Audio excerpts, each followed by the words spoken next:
Today, with all the superhero movies, I think it's pretty natural for us to have these secret fantasies that wouldn't it be nice to have a superpower? When we were raising our daughter and she was like a toddler, I actually tried to make her believe that I actually had a superpower. So when we first started taking her to the malls, they have those automatic doors. I would pause and I would extend my hand and like, Shazam, right? And then the door would open and her eyes would go wide, right? And it's like, yeah, that's your dad. Got this superpower. That lasted for about 3 trips to the mall until she began to notice other people going in and out of the mall without saying Shazam, right? And so, I think it was like her conclusion was either, wow, so obviously dad doesn't have superpower because nobody has to have a superpower to go into this building, or everybody has the same superpower. Now, you fast forward, my daughter is 20 now. I believe that if you asked her today, she would say that her father has a superpower. Even though I didn't need a superpower and didn't have a superpower to open the doors to the malls, I've been able to open the door that has been locked for a long time to queer and trans people, the church. And I want to take you a little bit on that journey with me. Before 2007, when I started this journey, the only gay people I knew were suspected by me, but very closeted, and so I had no reason. In fact, in my church world, there was no incentive to actually change anything about how I was thinking, let alone the church was thinking. Like I had, as we call it today, privilege. I had straight privilege. And so I was enjoying it. And then in 2007, this is going to sound really mysterious, I had a dream where I felt like God was talking to me. And God said, it's time for you to spin down your reputation on a group of people that can't add to it, they can only take away from it. And I said, okay, who's that group? And God goes, well, that'll come up later, but right now, do you really think this is God talking to you, or is this just like a bad burrito, right? And so I wrestled with God the whole night. It's like, I think if I'm going to lose my reputation over this, you should tell me who this group is. And God said, nope, do you think this is really happening? So I was convinced it was real, and so I woke my wife up the next morning, and I said, buckle your seatbelt, we're about to go down, okay? And 3 months later, it became obvious to me that it was, at the time we just said LGBTQ people, especially Asian Americans who identified as Christians, who were being shut out of the church.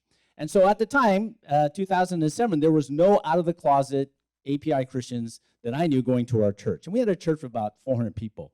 Fast forward 10 years later, the year I retired from pastoring, there was over 100 coming to this group. Just this Pride Month, even after I've retired, they had a Pride service, and the entire worship team was all LGBTQ people who come to the church. It was pretty amazing, okay? Now, this has not come without a cost. 30% of the people who were attending the church when they started this in 2007, they quit coming to the church. And kind of the rough figure is any church that tries to do this, you're going to lose it 30 to 40%.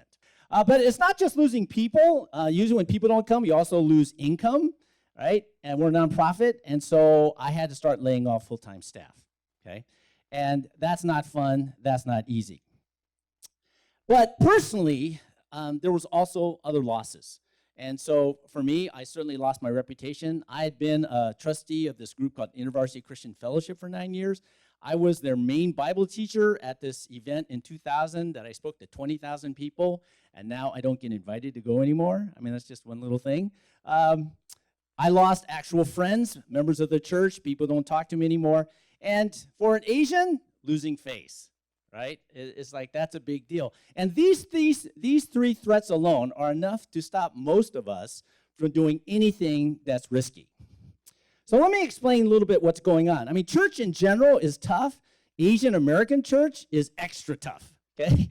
So kind of broad sweeping categories here. Asian cultures are these monolithic cultures that hardly ever change. They're like mountains, okay? One of my Chinese American friends says, Chinese churches change about as often as China changed emperors, like dynasties, right? Not very often. But then you add on to that this pretty typical Asian American style of Christianity, which tends to be conservative, very patriarchal, very hierarchical, okay? And so it really kind of shuts people out. So you add them together, Asian culture and this kind of conservative traditional way of thinking, and it's extremely change resistant.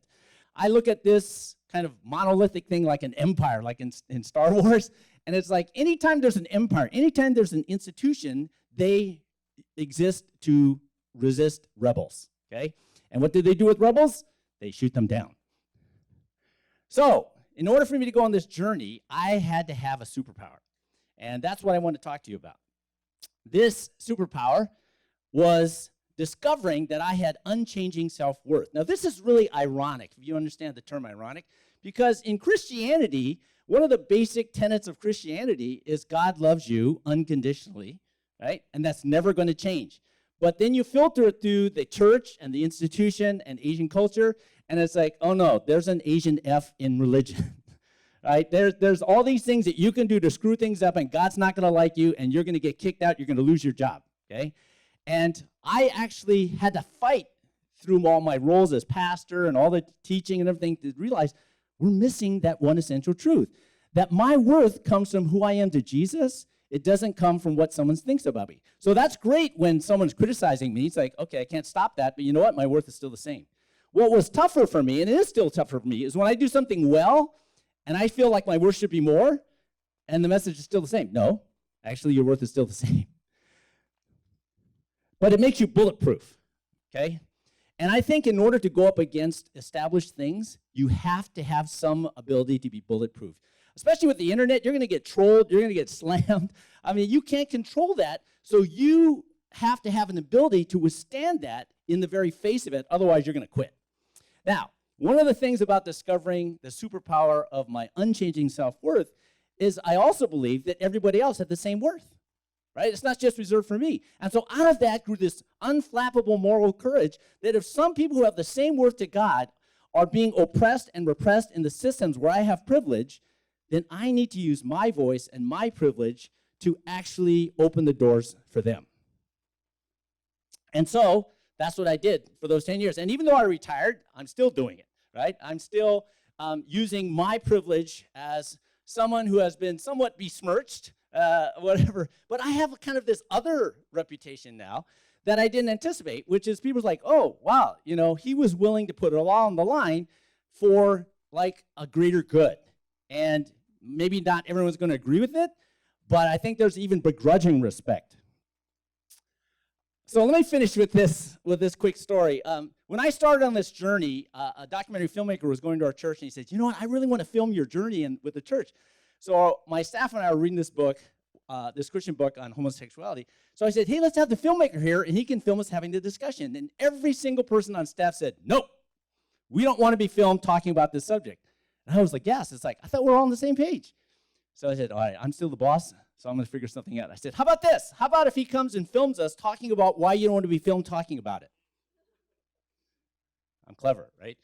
So they go, okay, that sounds different. Okay, so I think it was a better conversation. So the two youngest guys on staff, one of them is now my replacement. He's a senior pastor. They said, okay, so like you're older than us, and you've got this big stack of chips, and you've chosen to put it all on this issue. You've earned the right to do that. We're young. We're just starting off. We don't want to risk our reputation. We're just starting up. And so hopefully, if we last as long as you, we'll have a stack of chips one day when we're old like you, and then we could do it, right? And I thought about that. I said, I never would have thought that would have been what they would have said.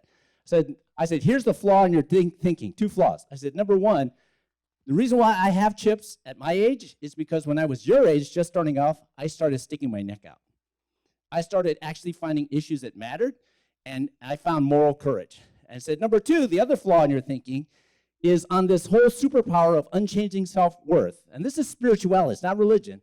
It's like, you got to start early on that. The earlier you start discovering unchanging self-worth, and it doesn't have to just come through Jesus, okay?